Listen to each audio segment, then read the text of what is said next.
हाँ जी, तो RSCIT की इस क्लास के अंदर अपने क्वेश्चन डिस्कस करेंगे जो पिछले पेपरों के अंदर आए हुए हैं और उन क्वेश्चन को कैसे आंसर किया जाता है, जिससे कि अपनी तैयारी भी हो जाएगी और हम क्वेश्चन का आंसर करना भी सीख लेंगे। क्योंकि कई बार क्वेश्चन ही हमें पढ़ने में समझ नहीं आता, तैयारी हमारी कितनी भी हो, तो इससे ही दोनों बातें हो जाएंगी। तो पहला क्वेश्चन अगर हम देखें, निम्न में से एक साइबर थ्रेट है। देखो साइबर थ्रेट क्या, साइबर थ्रेट नहीं है, क्वेश्चन में पूछा है कि नहीं है, ठीक है। क्वेश्चन ध्यान से पढ़ना है, आंसर बदल सकता है। जैसे नहीं पूछा है मतलब हमें वो ध्यान देना है कि जो हमारे लिए खतरा नहीं है। थ्रेट मैंने खतरा, ठीक है। साइबर मैंने इंटरनेट से, तो इंटरनेट से कोई खतरा नहीं है। तो देखिए चारों ऑप्शन देखें तो पहला मालवेयर है, दूसरा फिशिंग है, तीसरा डिनाइल ऑफ सर्विस है। ये तीनों जो ऑप्शन है ना, ये तीनों ही खतरे हैं, ठीक है। साइबर थ्रेट में आते हैं मालवेयर भी, फिशिंग भी और डिनाइल ऑफ सर्विस भी, ठीक है। फिशिंग आपको फर्जी वेबसाइट पे लेके जाता है, डिनाइल ऑफ सर्विस आपको अपनी सर्विस जो है इंटरनेट की सेवाएं आपकी समाप्त कर देता है कि आप किसी भी वेबसाइट पर जाओगे तो आपको लेके नहीं जा सकते, आप वेबसाइट ओपन ही नहीं करता ये।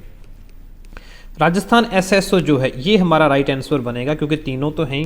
अब इसके बारे में जानते हैं। SSO का मतलब होता है single sign on. Single sign on यानी कि राजस्थान गवर्नमेंट की एक ऐसी सेवा है ये, जिसमें बहुत सारी सर्विसेज जो राजस्थान गवर्नमेंट की हैं उन सभी को अपने SSO के माध्यम से यूज़ कर सकते हैं। अब किसी भी वेबसाइट को जब आप यूज़ करते हो तो आपको यूज़र नेम और पासवर्ड चाहिए होता है।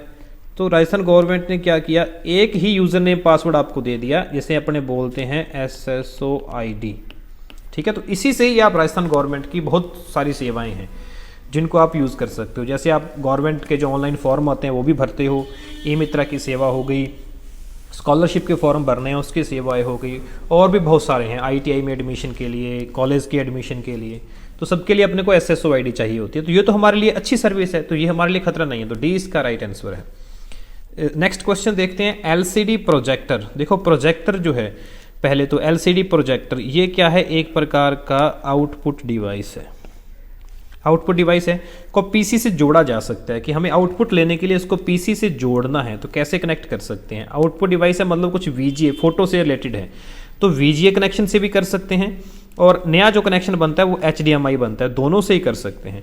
VGA वीडियोग्राफिक एरे होता है इसका मतलब,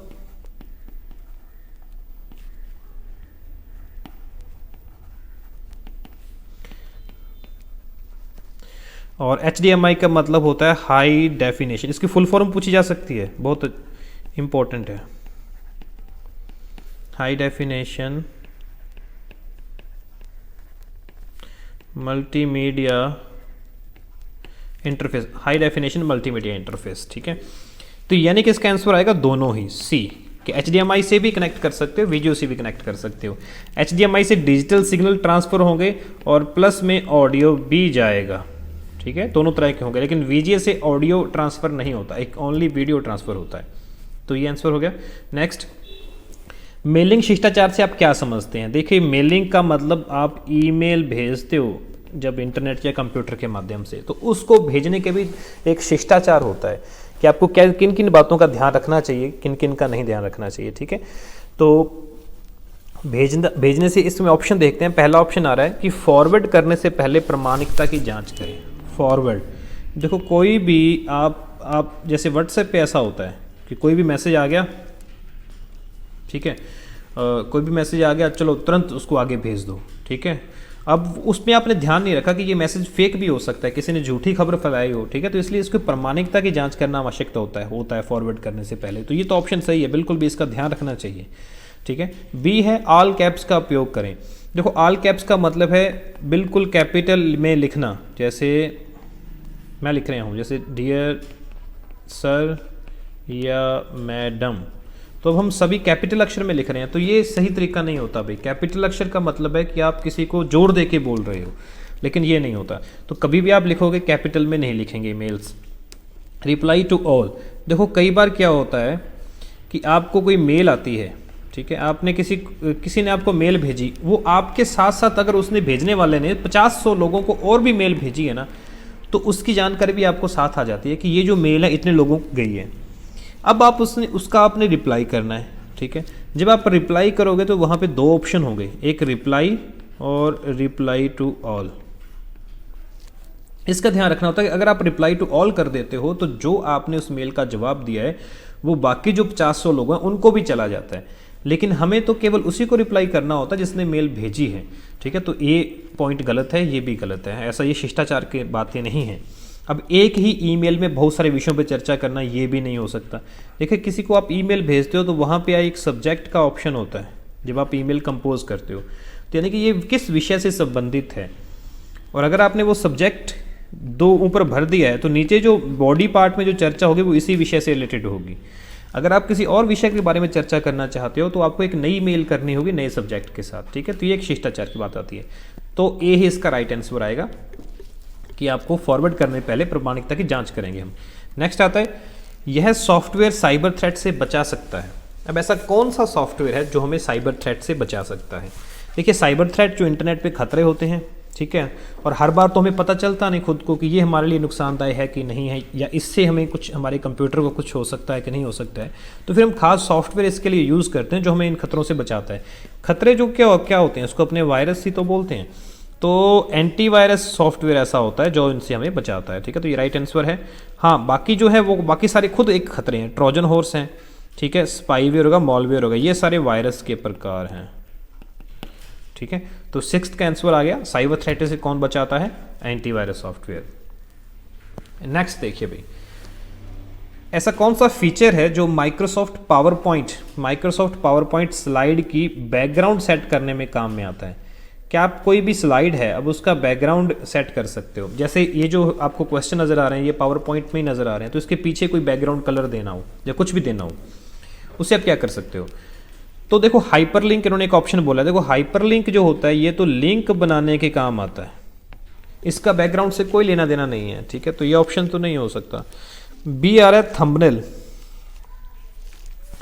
थंबनेल क्या होता है कि जब आपकी कोई स्लाइड है उसको आप छोटे रूप में देखते हो तो आपको थंबनेल के रूप में नजर आती है, तो इसका भी बैकग्राउंड से कोई लेना देना नहीं है। सी आता है ग्रेडियंट फिल। फिल मतलब कोई कलर फिल करना है आपने, और वो ग्रेडियंट के रूप में होगा। ग्रेडियंट का मतलब होता है दो या दो से ज़्यादा कलर का मिक्सचर, दो या दो से ज़्यादा रंगों का मिक्सर।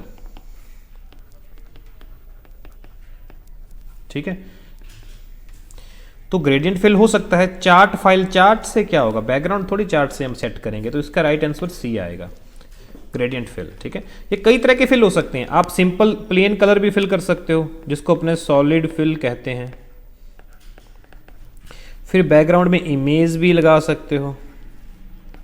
ठीक है, तो बैकग्राउंड में ग्रेडियंट फिल भी कर सकते हो, पैटर्न फिल भी कर सकते हो, ये कर सकते हैं। ठीक है, चलिए 8वां क्वेश्चन है, निम्न में से सही चयन कीजिए। हमें देखना है कौन सा सही है। देखो, पहले एक सर्विसेज का नाम दे रखा है और उसके बाद उनके बारे में उनका काम दे रखा है। तो ए दे रखा है राज ई ज्ञान। अब ई ज्ञान जो है वो कह रहा है कि जॉब सर्च के लिए, देखो सही का चयन करना है, मतलब हमारे लिए 3 गलत होंगी। ठीक है, सही एक ही होगा। तो राज ई ज्ञान जॉब सर्च के लिए होता है? नहीं होता, ये गलत है। देखो, राज ई ज्ञान तो हमारे लिए क्या है कि ऑनलाइन स्टडी मटेरियल है, यहाँ पे ऑनलाइन स्टडी मटेरियल है, जॉब सर्च के लिए ये नहीं होती। राज साइन इन, ई कॉमर्स के लिए ये भी गलत है। ठीक है, क्योंकि ई कॉमर्स की वेबसाइट नहीं है राजस्थान, ये डिजिटल सिग्नेचर के लिए होती है, जो डॉक्यूमेंट वगैरह इशू होते हैं तो उसको डिजिटल साइन करने के लिए होती है। राजस्थान गवर्नेंस, राजे गवर्नेंस, ठीक है, डिजिटल स्टोरेज के लिए, ये भी स्टोरेज के लिए नहीं होती भाई, ये तो गवर्नमेंट की जो सर्विसेज हैं उनको, उनके लिए वेबसाइट होती है, डिजिटल स्टोरेज के लिए ये नहीं होती। अगर इसकी बात करें तो राजमेघ और इस प्रकार से ई वैलेट वगैरह इसका यूज़ है, ई वैलेट। ठीक है, और अगर सेंट्रल गवर्नमेंट की बात करें तो डिजी लॉकर आता है, डिजी लॉकर वो होती है डिजिटल सेवाओं का, ये भी गलत हो गया। तीसरा आ गया राज ई वैलेट, डॉक्यूमेंट स्टोरेज के लिए। ठीक है, तो ये देखो डॉक्यूमेंट हम किस में स्टोर कर सकते हैं? राज ई वैलेट। ई वैलेट मैंने बटुआ, पर्स वगैरह हो सकता है, तो इंटरनेट के लिए। ये राइट आंसर है डी, 8वें का। नेक्स्ट, पता चल रहा है किस तरीके के क्वेश्चन हैं? आगे बढ़ते हैं। पैन कार्ड बनवाने के लिए देखो, पैन कार्ड से संबंधित आ गया। पैन कार्ड क्या होता है? परमानेंट अकाउंट नंबर, ठीक है। तो ये क्वेश्चन सारे आपके सिलेबस के हैं भाई। तो पैन कार्ड बनवाने के लिए ऑनलाइन प्रार्थना पत्र, आप ऑनलाइन कोई एप्लीकेशन भरनी पड़ती है, वो कौन सी वेबसाइट पे करेंगे? तो ये 4 एक वेबसाइट दे रखी हैं। देखो पहला दे रखा है UIDAI, यूनिक आइडेंटिफिकेशन, ठीक है, आधार इंटरफेस। तो ये तो आधार कार्ड के लिए होता है। अगर आप आधार की एप्लीकेशन या करेक्शन, ठीक है, या डाउनलोड, आधार को डाउनलोड करना चाहते हो वो तो ये ऑप्शन आएगा। तो मतलब पेन के लिए ये ऑप्शन नहीं है। दूसरा IRCTC, train ticket booking, Indian rail catering and tourism corporation, ठीक है, ट्रेन टिकट्स के लिए ये यूज़ होती है IRCTC की वेबसाइट, यानी पैन कार्ड के लिए ये नहीं होती। NSDL, हाँ ये होती है भाई, ये राइट आंसर है NSDL, ठीक है, पैन कार्ड के लिए इस वेबसाइट पे अपने फॉर्म भरे जाते हैं। क्योंकि नीचे जो चौथा ऑप्शन देखूंगा मैं SBI ऑनलाइन, ये तो SBI बैंक की पोर्टल है, ठीक है। SBI बैंक का मतलब तो हमारा अकाउंट नंबर वगैरह इससे लिंक हो सकता है, जिससे अपने ये चीज़ें अकाउंट एक्सेस कर सकते हो। तो पैन से रिलेटेड सिर्फ C आंसर, तो ये भी गलत है, तो C is the right answer, ठीक है। आगे बढ़ते हैं क्वेश्चन। मोबाइल कनेक्शन के, देखो मोबाइल कोई कनेक्शन है कि वायरलेस नेटवर्क को, वायरलेस नेटवर्क कैसा हो सकता है? वाईफाई, ठीक है, वायरलेस नेटवर्क जो होता है को लैपटॉप में प्रयोग करना है। देखो क्वेश्चन ये बोल रहा है कि मोबाइल के अंदर कोई इंटरनेट है आपका, उसको आप वायरलेसली, आप वाईफाई के माध्यम से लैपटॉप में चलाना चाहते हो। अब उसके लिए क्या करना पड़ेगा? अब इसने पहला ऑप्शन दिया है कि सेल्यूलर डेटा, जो मोबाइल का डेटा है, को ऑफ करेंगे। अरे भाई जब ऑफ कर देंगे तो कैसे चलेगा? नहीं चलेगा। सेकेंड ऑप्शन, एयरप्लेन मोड को ऑन करें। देखो एयरप्लेन मोड भी क्या करता है, जितने भी नेटवर्क होते हैं उसको काट देता है, तो मतलब ये भी नहीं चलेगा। इसमें आपका सिम का नेटवर्क, इंटरनेट सब कुछ बंद कर देगा, ठीक है। तीसरा कह रहा है मोबाइल के ब्लूटूथ को ऑन करो। देखो वायरलेस नेटवर्क हमने ऊपर पहले लिख दिया वाईफाई से आएगा, तो मतलब ब्लूटूथ से तो नहीं जाएगा। तीसरा, मोबाइल पर हॉटस्पॉट बनाएं, ये ऑप्शन होता है आपका कि आप मोबाइल से हॉटस्पॉट ऑन करोगे तो वायरलेस नेटवर्क को आप लैपटॉप से यूज कर सकते हो, ठीक है। तो काफी इजी क्वेश्चन है, ऐसे क्वेश्चन आएंगे। नेक्स्ट, अपने रास्ते की खोज करने के लिए आप प्रयोग कर सकते हो। देखो रास्ता की खोज करनी है आपने, तो किसका प्रयोग करोगे? रास्ते आपने नॉर्मली हमको पता है, ठीक है। चलो देखते हैं ब्लूटूथ सेवा की। ब्लूटूथ हमें रास्ता कैसे बताएगा भाई? गलत है। ब्लूटूथ तो छोटी मोटी फाइल्स ट्रांसफर के लिए आता है, या आजकल अपने जो होते हैं हेडफोन वगैरह भी ब्लूटूथ से हो सकते हैं। ऐसे काफ़ी सर्विसेज ब्लूटूथ से जोड़ सकते हैं, तो छोटे कनेक्शन के लिए यूज़ होता है ये, ठीक है। रास्ता के लिए नहीं आएगा। Microsoft one drive, Microsoft one drive एक क्लाउड स्टोरेज है जो कि माइक्रोसॉफ्ट कंपनी की है। नाम क्या रखा है? One drive. क्लाउड स्टोरेज मतलब इंटरनेट पे अपने डॉक्यूमेंट और फाइल्स को स्टोर कर सकते हैं, तो ये भी रास्ता नहीं बताएगी हमें, ठीक है। गूगल मैप्स, हाँ ये होता है भाई गूगल मैप्स। आप गूगल मैप से आप रास्ता बताओगे नक्शे से, ठीक है। तो ये राइट आंसर है। चौथा ऑप्शन देख लो, गूगल ड्राइव। गूगल ड्राइव भी क्या है? सेम यही है, क्लाउड स्टोरेज का। Microsoft one drive Microsoft company का है, गूगल ड्राइव जो है वो गूगल कंपनी का है, तो इसका आंसर C है। नेक्स्ट है कि एंड्रॉयड फ़ोन के सॉफ्टवेयर का वर्जन जानने के लिए आप क्या डायल करेंगे, ठीक है। एंड्रॉयड फ़ोन के सॉफ्टवेयर का वर्जन जानने के लिए आप क्या डायल करेंगे? इसमें से देखते हैं भाई कौन सा जो है आपको वर्जन बताएगा। देखिए चेक करके देखिए, ऐसा कुछ अगर आपको नज़र आता है तो इसमें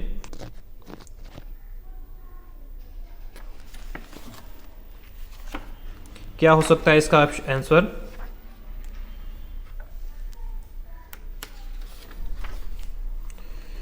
अब मोबाइल का जो वर्जन इसने पूछा है, सॉफ्टवेयर का वर्जन, ठीक है। तो सॉफ्टवेयर वर्जन के लिए स्टार हैज़, बाकी तो उटपटांग से लग रहे हैं भाई, ऐसा कुछ इसमें वर्ड नहीं है कि जो ये बता सकते हैं स्टार 5263 जो भी है। तो पहला ही ऑप्शन इसके लिए सही आएगा, स्टार हैश 1234, स्टार हैश 1234, ठीक है। ये चैप्टर नंबर अगर मैं आपकी बात करूं, 10th नंबर चैप्टर है आपका RSCIT का बुक का, 10th नंबर चैप्टर, ठीक है, उससे ये क्वेश्चन है भाई। नेक्स्ट चलते हैं, जीमेल संदेश का प्रयोग फाइल भेजने के लिए किया था। देखो जीमेल से आप सभी यूज़ करते हो जीमेल, आपकी जब प्रैक्टिकल किया था आपने ID भी बनाई थी। अब फाइल भेजनी है, ठीक है। अब फाइल के देखिए क्या सेटिंग्स हैं फाइल भेजने की। ये कह रहा है कि ए ऑप्शन है, एक फाइल 10 MB साइज तक की भेजी जा सकती है, गलत है, 10 नहीं होती भी। इसके अंदर अगर फाइल आप अटैच करके भेजते हो, जिसे अटैचमेंट बोला जाता है, तो अटैचमेंट में 25 MB की फाइल जा सकती है, ठीक है। तो डी जो है, एक या अधिक फाइलें 25 MB साइज तक की, ये राइट आंसर है, ठीक है, ये राइट आंसर है। 10 फाइलें 8 MB की गलत है, एक या अधिक फाइलें 5 MB साइज की गलत है। टोटल 25 MB की होनी चाहिए, चाहे आप 10 फाइलें भेज दो चाहे 50 फाइलें भेज दो। नेक्स्ट क्वेश्चन है माइक्रोसॉफ्ट एक्सेल वर्कशीट। देखो एक्सेल का क्वेश्चन आ गया, वर्कशीट में शेप आउटलाइन फीचर बदल सकता है। देखो जो शेप की जो आउटलाइन है वो फीचर क्या बदल सकता है, क्या उससे आप उसका फिल कलर चेंज कर सकते हो। देखो फिल कलर नहीं होता, फिल दो किसी शेप की दो प्रॉपर्टीज होती हैं, एक तो उसके अंदर कौन सा कलर फिल है और एक उसकी आउटलाइन क्या है। अब बात हम आउटलाइन की कर रहे हैं लेकिन फिल से ऑप्शन नहीं, ये गलत होगा, ठीक है। सेकंड है आउटलाइन कलर एंड विड्थ। हाँ आउटलाइन ये चेंज कर सकते हैं कि हम कलर भी चेंज कर सकते हैं और उसकी मोटाई भी चेंज कर सकते हैं, ठीक है, ये हो सकता है। अब 3D रोटेशन तो टेक्स्ट या शेप की होगी, ये आउटलाइन से इसका कोई लेना देना नहीं है। फ्लिप द शेप, तो शेप को फ्लिप करना ये भी आउटलाइन से नहीं, तो B is the right answer है, क्योंकि आउटलाइन से संबंधित पूछा है तो आउटलाइन से संबंधित यही क्वेश्चन आंसर है। आउटलाइन का कलर चेंज करना और विड्थ चेंज करना, इवन इसका टाइप भी आ जाता है कि वो डैश्ड है या डॉट डॉट है या किस प्रकार की आउटलाइन है, ठीक है। माइक्रोसॉफ्ट एक्सेल वर्कशीट में चार्ट बनाने के लिए मुख्य भाग हैं। देखो एक्सेल की जो वर्कशीट है इसके अंदर चार्ट बना सकते हो, तो उसके लिए क्या क्या चीजें मेन चीजें होती हैं चार्ट के अंदर, ये पूछा है इसने। देखते हैं, ए ऑप्शन है डेटा सीरीज, कि डेटा सीरीज होनी चाहिए चार्ट बनाने के लिए, बिल्कुल होनी चाहिए क्योंकि उसी सीरीज से तो चार्ट बनेगा। डेटा लेबल्स, लेबल्स भी होने चाहिए, क्योंकि नहीं तो हमें पता क्या लगेगा अगर कोई चार्ट बना है अगर उसके अंदर लेबल ही नहीं है तो क्या पता लगेगा कि ये वाली वैल्यू कौन सी है, ठीक है, ये वाले चार्ट किसके लिए हैं। तो लेबल तो होने चाहिए, नाम लिखा होना चाहिए कि ये किसी सन की बात कर रहा है या किसकी बात कर रहा है। एंड ग्रिड लाइन, देखो ग्रिड लाइन भी होनी चाहिए इस तरीके से, ये जो लाइनें होती हैं ये ग्रिड लाइन्स होती हैं, इसी से हमें पता चलता है एक्चुअल में चार्ट का, तो ये तो होना ही चाहिए, ठीक है। मुख्य भाग है ये। बी पूछ रहा है क्लिप आर्ट और शेप्स, देखो इसका कोई लेना देना नहीं है, क्लिप आर्ट और शेप्स का, और बुलेट्स और हेडर का भी अलग चीज़ है, पेज नंबर का भी अलग चीज़ है, तो ये सभी गलत हैं। ये ऑप्शन सही है आपका, डेटा सीरीज, डेटा लेबल और ग्रिड लाइन, ये तीनों ही बातें चार्ट से संबंधित हैं। देखिए ऐसे क्वेश्चन आते हैं, हम बना लेते हैं चार्ट, ठीक है, आपको ऑप्शन पता होना चाहिए, लेकिन कौन कौन से उसके अंदर ऑप्शन होते हैं इस प्रकार से इसने क्वेश्चन पूछ लिया है, ठीक है। अब चार्ट की शीट इंसर्ट करनी है आप एक्सेल के अंदर, मान लो एक्सेल के अंदर चार्ट शीट इंसर्ट करनी, तो इसकी शॉर्टकट क्या होगी ये भी पूछ लेता है कि आप कीबोर्ड से कैसा बटन दबाओ कि नई चार्ट की शीट बन जाए, ठीक है। तो इसका आंसर होता है F11, कीबोर्ड से function keys F11। Function keys कितनी होती हैं, टोटल 12 होती हैं, 1 से लेके 12 तक के। चलिए नेक्स्ट क्वेश्चन, माइक्रोसॉफ्ट वर्ड में एरियल क्या है। देखो वर्ड के अंदर एरियल पूछा है, एरियल पता होना चाहिए आपको। एक पेज लेआउट नहीं है भाई, पेज लेआउट नहीं है। पेज लेआउट दो प्रकार के होते हैं, एक तो होता है पोर्ट्रेट और दूसरा होता है लैंडस्केप, तो ये तो नहीं है। सेकंड एक स्टाइल शीट है, ऐसी कोई शीट स्टाइल शीट जो है वो एरियल नहीं होता वर्ड के अंदर। एक प्रिंटिंग फॉर्मेट, प्रिंटिंग फॉर्मेट का क्या मतलब हुआ, नहीं बनता, ठीक है। एक फॉन्ट है भाई, डी इसका राइट आंसर है कि एरियल क्या है, फॉन्ट है। जैसे और भी कई सारे हो सकते हैं क्वेश्चन में अंदर, आपके अगर क्वेश्चन आएगा जरूरी नहीं है वहाँ पे एरियल आ सकता है, कुछ एक हमें नाम पता होने चाहिए, कैलिब्री आ सकता है, ठीक है, टाइम्स न्यू रोमन आ सकता है, ठीक है, इम्पैक्ट आ सकता है, ठीक है। एक होता है और भी कई सारे होते हैं इसके अंदर, एरियल आ गया, कैलिब्री, टाइम्स न्यू रोमन, ठीक है। तो ऐसे बहुत सारे फ़ॉन्ट्स होते हैं जो आ सकते हैं। हिंदी के लिए जैसे अपने पास देवल्यस 10 यूज़ करते हैं हम, देवल्यस 10 या कृति देव, ये होते हैं हिंदी के लिए दोनों, ठीक है। इस तरीके के क्वेश्चंस आते हैं। नेक्स्ट, माइक्रोसॉफ्ट वर्ड के सेव एज फीचर से, देखो वर्ड का क्वेश्चन और सेव एज का पूछा है। सेव एज से क्या होता है, खुली हुई फाइल सेव की जा सकती है, ठीक है। चलो आगे पढ़ते हैं क्या कह रहा है। खुली हुई फाइल अन्य नाम से सेव, देखो अब जो इस तरह के क्वेश्चन आए ना, तो हमें सबसे ज़्यादा सूटेबल ढूंढना है कौन सा होता है। चलो आगे देखता हूँ मैं।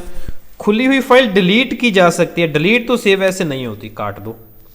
खुली हुई फाइल इनिशियलाइज की जा सकती है, ये भी काट दो, शुरुआत की जाती है। अब ए और बी में से कोई हो सकता है। अब सेव एज से फाइल को हम सेव कर सकते हैं। दूसरा ऑप्शन है खुली हुई फाइल को अन्य नाम से सेव कर सकते हैं। देखो अन्य नाम आ गया, यही इसका सही ऑप्शन होता है। तो ये आंसर है, सेव तो की जा सकती है लेकिन अन्य नाम से सेव की जाती है।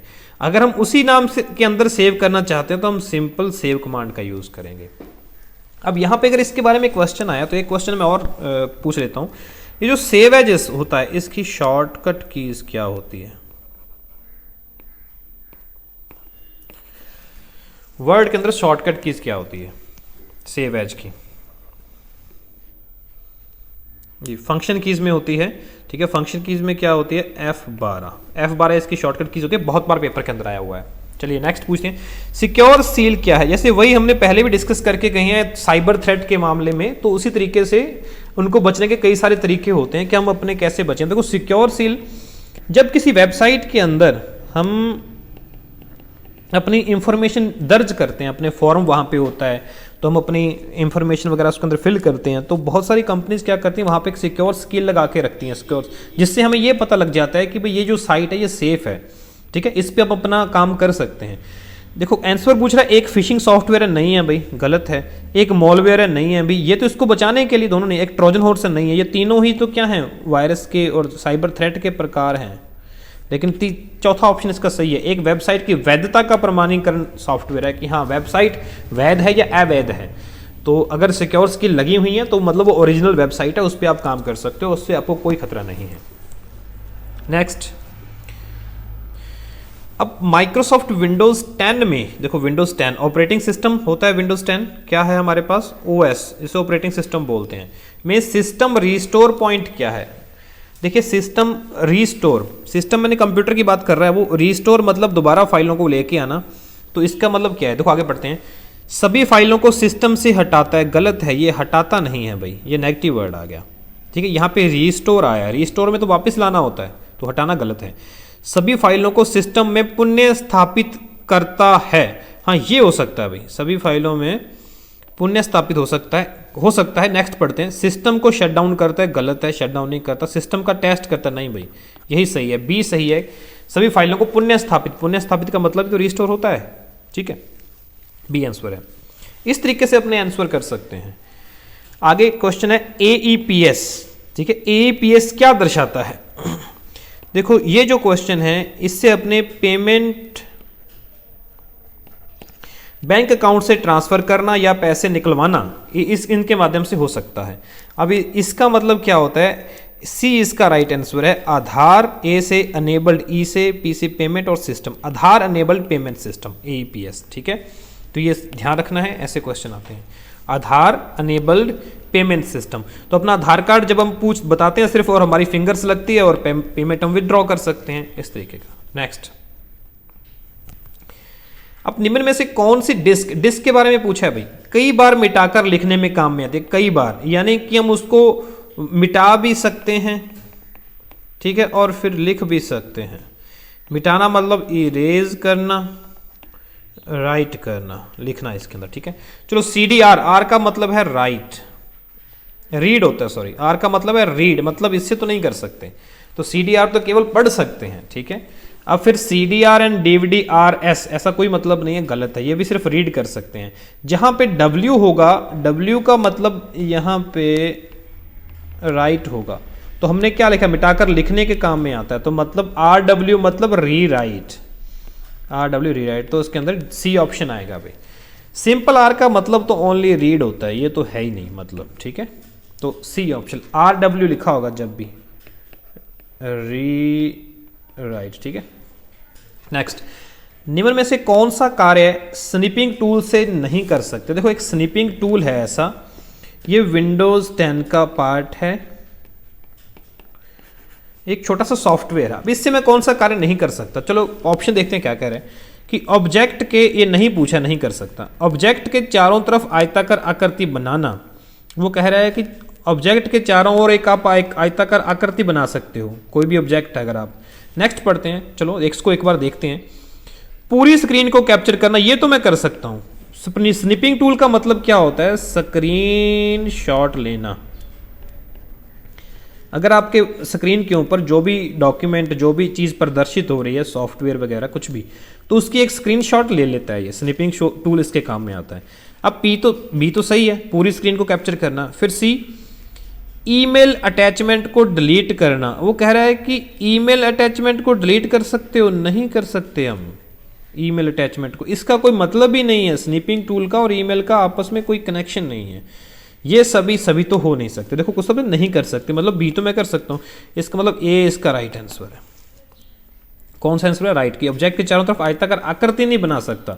हाँ, आयताकार फॉर्म के अंदर मैं उसको स्क्रीनशॉट ले सकता हूँ, लेकिन आकृति नहीं बना सकता।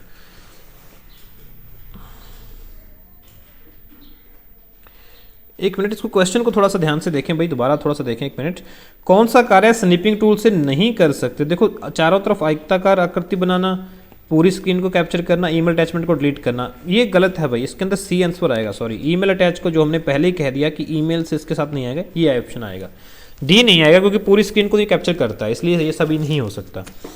तो डी सी इसका राइट आंसर है भाई, ईमेल अटैचमेंट को डिलीट करना। ये आयताकार आकृति बना सकता है इसके अंदर। नेक्स्ट, निम्न में से कौन सा प्लेटफॉर्म शिक्षा संबंधी कार्य के लिए नहीं है, जिससे हम एजुकेशन नहीं ले सकते? ठीक है, यूएसएसडी जो मोबाइल पर अपने कोड लगाते हैं ना, *123# या *121#, तो ये उसके लिए होता है। तो मुझे तो नहीं लगता कि ये कोई शिक्षा संबंधी कार्य है। नेक्स्ट पढ़ते हैं, MOOC, ये शिक्षा संबंधी कार्य है भाई। Massive open online course, massive open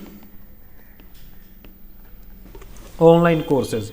अब इसी तरीके से कुछ और दे रखा है, NPTEL और स्वयं पोर्टल। तो ये पोर्टल बहुत सारी ऐसी हैं जो शिक्षा संबंधी कार्य करती हैं। ठीक है, तो मेरे हिसाब से ए इसका आंसर आना चाहिए। शिक्षा संबंधी कार्य क्या नहीं कर सकते? यूएसएसडी से नहीं कर सकते।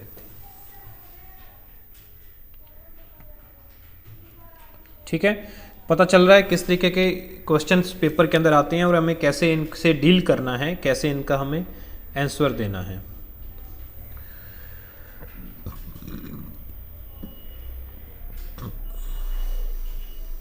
चलिए आगे बढ़ते हैं। ट्विटर प्लेटफॉर्म पर रजिस्टर यूजर निम्न कार्य कर सकते। देखो ट्विटर एक प्लेटफॉर्म, बहुत सारा आजकल तो बहुत चर्चा में है ये ट्विटर, है ना। तो इस पर रजिस्टर्ड यूजर जिसकी आईडी बनी हुई है वो क्या कर सकता है? वो कह रहा है कि 140 अक्षरों तक का संदेश भेज सकता है। बिल्कुल, देखिए ट्विटर में ना लिमिट होती है, आप बहुत बड़ी बात लंबे शब्दों में आप मैसेज नहीं पोस्ट कर सकते। लेकिन ये भी देखो, आपकी जबकि बुक बनी हुई है तब तो 140 था, अब लेकिन इसकी लिमिट जो बढ़ चुकी है, तो हम बुक के अकॉर्डिंग देखेंगे तो ये सही है।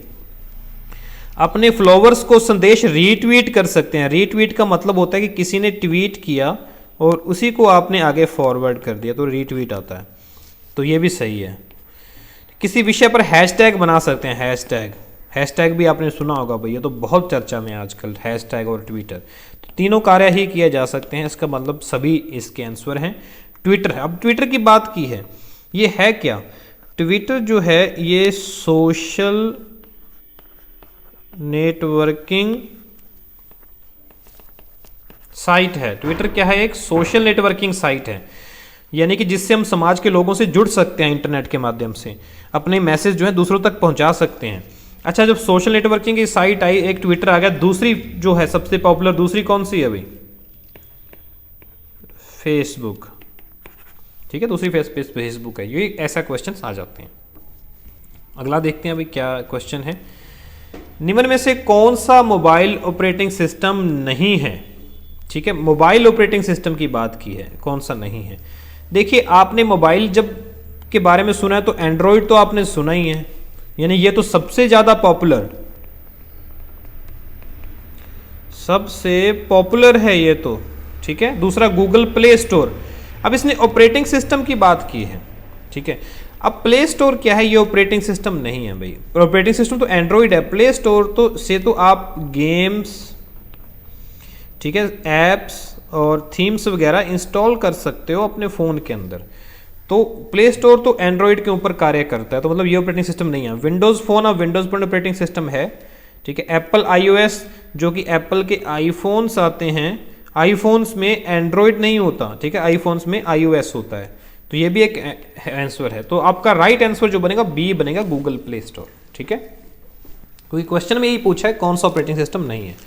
नेक्स्ट आते हैं, एक माइक्रोसॉफ्ट एक्सेल शीट, माइक्रोसॉफ्ट की कोई एक्सेल शीट है उसके बारे में बात कर रहा है कि सेल में कुछ नंबर स्टोर हैं, वो कह रहा है कोई नंबर स्टोर हैं।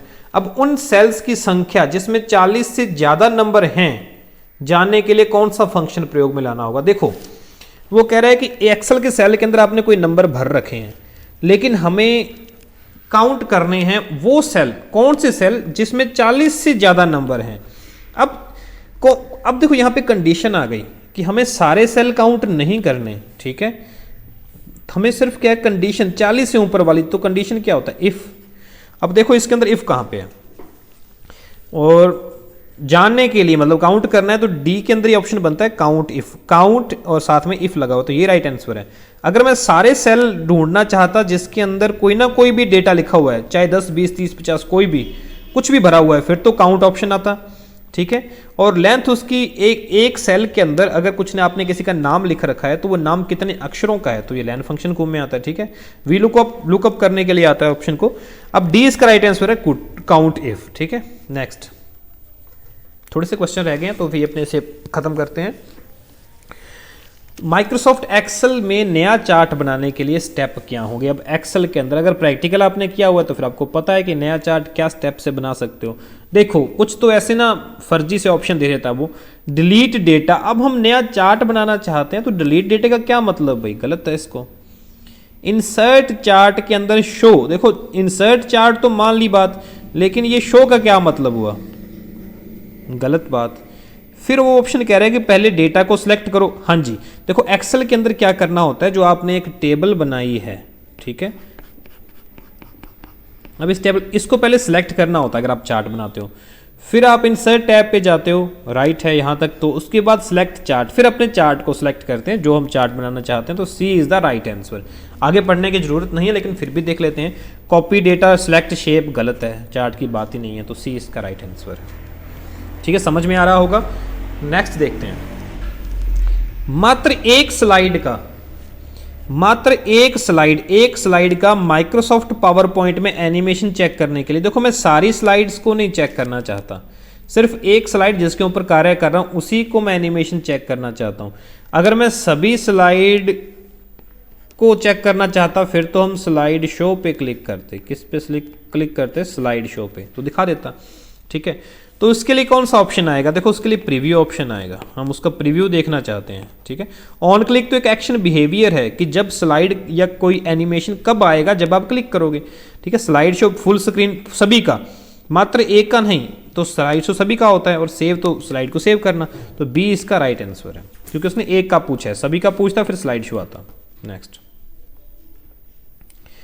अब ये पूछ रहा है कि एक माइक्रोसॉफ्ट पावर पॉइंट स्लाइड में आवाज डालने के लिए, देखो आप ऑडियो की बात कर रहे हो, माइक्रोसॉफ्ट में ऑडियो, किसमें, पावर पॉइंट में। देखो पावर पॉइंट में स्लाइड शो के बाद नेक्स्ट करें, ये क्या बात हुई, गलत। स्मार्ट आर्ट ग्राफिक्स के बाद स्लाइड शो करें, क्या है, गलत, कोई भी ऑप्शन नहीं बनता। इंसर्ट के बाद मीडिया ग्रुप में ऑडियो के बाद साउंड फाइल सेलेक्ट करें, ये सही है भाई। देखो इंसर्ट टैब जो कह रहा है, इंसर्ट टैब के अंदर आपके पास एक ऑडियो मीडिया ग्रुप होगा, उसके अंदर ऑडियो और वीडियो का ऑप्शन होता है। अब ऑडियो में जाओगे आपको फिर साउंड फाइल सेलेक्ट करनी है जो आप आवाज़ डालना चाहते हो, तो सी इज द राइट आंसर है। स्लाइड शो, इंसर्ट, सेव कोई ऑप्शन नहीं बनता। नेक्स्ट, आप अपने ई टिकट किसकी बात कर रहे हैं, रेल की बात भी कर रहा है, हो सकता है, क्योंकि ई टिकट का मतलब ऑनलाइन टिकट करवाना, कि आरक्षण रिजर्वेशन तो भाई रेल में ही होता है, कि वर्तमान स्थिति जानना चाहते हो, आप जानना चाहते हो कि अगर आपने कोई अपनी रेल की टिकट करवाई थी, अब आपको कौन सी सीट मिली है, क्योंकि कई बार क्या होता है हमें वेटिंग में मिल जाती है, सीटें खाली नहीं होती और हम वेटिंग में चले जाते हैं। तो वेटिंग में होगा क्या, अगर कोई पहले कैंसिल करवा देता है या कोई सीट्स अदर कोटे के लिए रिजर्व रखी हुई थी लेकिन उस कोटे के अकॉर्डिंग जो सवारी नहीं आई, तो उनकी सीट जो है आम लोगों को, वेटिंग वालों को दे दी जाती है।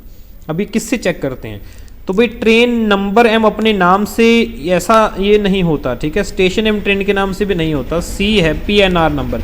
जब आप टिकट करवाते हो तो आपको एक PNR नंबर मिलता है। ये सिर्फ PNR नंबर भरने से आपको पता लग जाता है आपका क्या बना, आपकी टिकट आपकी कंफर्म है, कौन सी सीट मिली है कौन सी नहीं। तो PNR C is the right answer, ठीक है।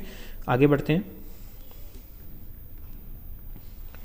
अब निम्न में से अमान्य ईमेल एड्रेस, देखो ईमेल एड्रेस की बात कर रहा है, वो कहता है कौन सा अमान्य है।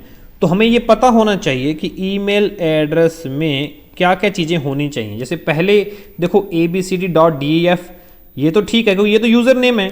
फिर @ भी लग गया, ये भी ठीक है। उसके बाद को क्या आएगा, डोमेन नेम आएगा, लेकिन ये सिर्फ याहू ही है तो ये तो गलत है क्योंकि इसके पीछे yahoo.com या co.in वगैरह होना चाहिए। बी कह रहा है माई नेम @gmail.com, ठीक है। अब देखो ये सही है, माई नेम आ गया, फिर @gmail.com, @ भी आ गया और पीछे ये भी आ गया, तो ये तो सही है। योर नेम, ठीक है, @ भी आ गया और पीछे gov.in, ये गवर्नमेंट की है, ये भी सही है। ये भी नाम आ गया और readymail.com, पीछे @ भी आ गया और ये .com भी आ गया, ये भी सही है। तो ए ही इसका राइट आंसर है कि अमान्य तो यही है क्योंकि पीछे सही डोमेन नेम नहीं लगा। गलती क्या है, डोमेन नेम की, ठीक है। नेक्स्ट है वोटर सर्विसेज के लिए पोर्टल है। वोटर मतलब जो अपने वोट देते हैं ना, तो हम वोटर हैं, ठीक है। अब उनके लिए भाई आजकल एक नया क्वेश्चन भी बना है हाल ही के अंदर, NVSP एक पोर्टल है, NVSP। अब इस पोर्टल से आप अपना जो ID कार्ड है, कौन सा ID card, voter ID card, वो डाउनलोड भी कर सकते हो। पहले ऐसा ऑप्शन नहीं था, अब कर सकते हो, ठीक है। तो NSP national voter services portal जो है इसका आंसर आएगा। पहले जो है IRCTC, पहले भी हम देख के गए हैं, ट्रेन के लिए आती है। अब RSRTC जो आती है अपने राजस्थान, किसके लिए, राजस्थान रोडवेज के लिए, ठीक है। UID आपने पहले भी मैंने आपको बताया किसके लिए आती है, आधार कार्ड के लिए। तो डी ऑप्शन बचता है वोटर पोर्टल के लिए। इस तरीके से हमारे पास ये क्वेश्चन थे। तो एक बार हमने एक पेपर को डिस्कस किया है कि किस तरीके से पेपर के अंदर क्वेश्चन आते हैं, कौन कौन से ऑप्शन होते हैं और उनको अपने कैसे आंसर करना होता है। तो होप आपको ये चीज़ें पता लगी होंगी, ठीक है। और इसी तरीके से अपनी तैयारी करते रहिएगा। अगले वीडियो के अंदर मिलते हैं।